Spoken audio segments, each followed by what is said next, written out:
नमस्कार. आज आपण पाहणार आहोत मांदेली आणि कोलंबीचं थपथपीत.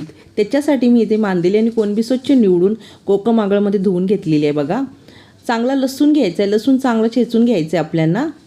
ही आमच्या गावाकडची पद्धत आहे. तुम्ही अशी करून बघा, तुम्हाला आवडेल. घरगुती लाल तिखट घेतलेलं आहे. जो घरगुती आपला मसाला आहे तो घ्यायचा आहे. 2 टोमॅटो उभी चिरून घेतलेला आहेत. हळद घ्यायची आहे. 1 चमच इथे तांदळाचं पीठ घेतलेलं आहे. मीठ टाकायचं आहे. तेल टाकायचं आहे. कढीपत्ता टाकलेला आहे. हाताने असं चुरून घ्यायचं, छान असं चुरून घ्यायचं हाताने आपल्याला. आता हे बघा मिक्स करून घ्यायचं आहे.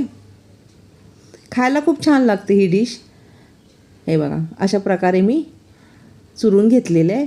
स्वच्छ धुतलेली मांदेली आणि कोलंबी टाकायचे आणि हात धुतण्या एवढंच पाणी टाकायचं, जास्त पाणी टाकायचं नाही, माशांना पाणी सुटलं जातं. हे बघा हात धुतण्यापुरतं मी पाणी वापरलं इथे. तुम्ही करा अशी डिश, तुम्हाला आवडेल.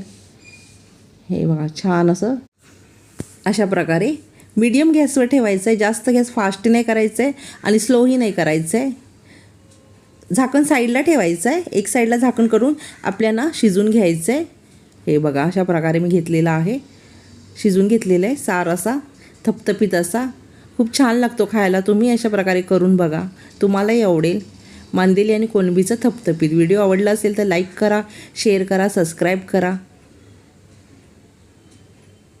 छान असं झालेलं आहे बघा मांदेली कोलंबीचं थपथपीत. भाकरीबरोबर खा, चपातीबरोबर खा, भाताबरोबरही खाऊ शकता. कलरही छान आलेला आहे. थँक्यू.